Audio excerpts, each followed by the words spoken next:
Well, good morning and welcome to Daily Reflections. And today on Your Past is Not Your Future, we're going to look at day 3. And day 3 talks about God's redemption. You see, in Isaiah 43:18, it says this: "Forget the former things and do not dwell on the past. See, I am doing a new thing." And as we meditate on God's promise of renewal, your past is not your future. God can create something new in your life. So we need to pray for openness to God's plans.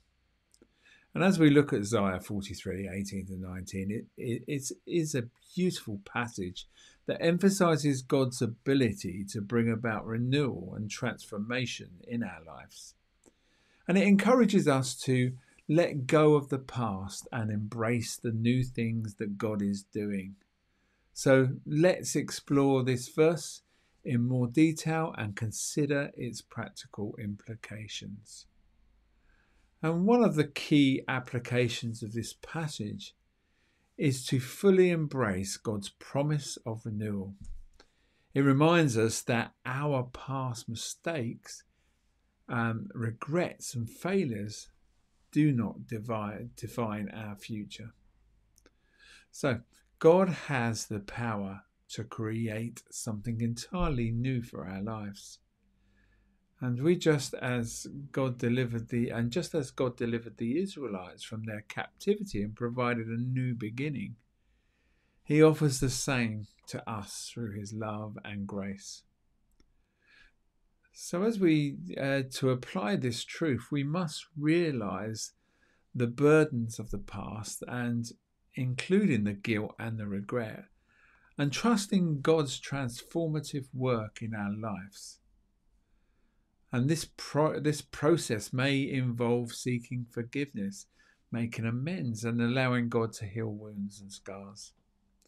Through prayer and surrender, we can invite God to bring about the renewal and his promises.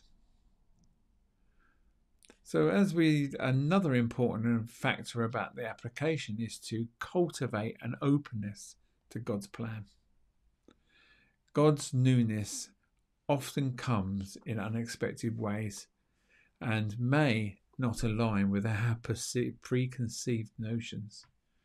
To fully experience the newness that God offers, we must be willing to let go of our own agendas and desires, and trusting that his plan is far greater than our own.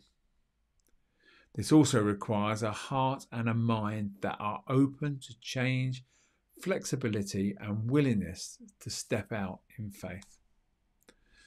So in our prayers, we can ask for wisdom and discernment to recognize God's leading and the courage to follow where he leads us.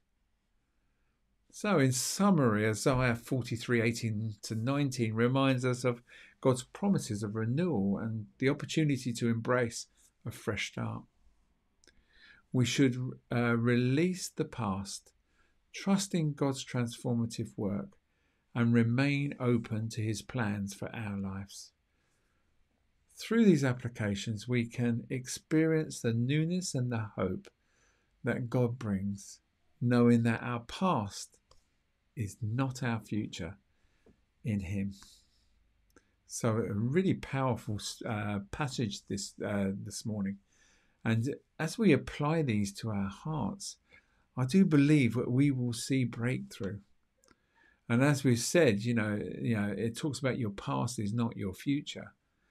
But your past is also not your now moment that you have, that's available to you. So think about the things of today's reflection, put them into your life, and just push forward as you see the things of God coming out and transforming your mind. So until tomorrow, I will see you then, and have a blessed day.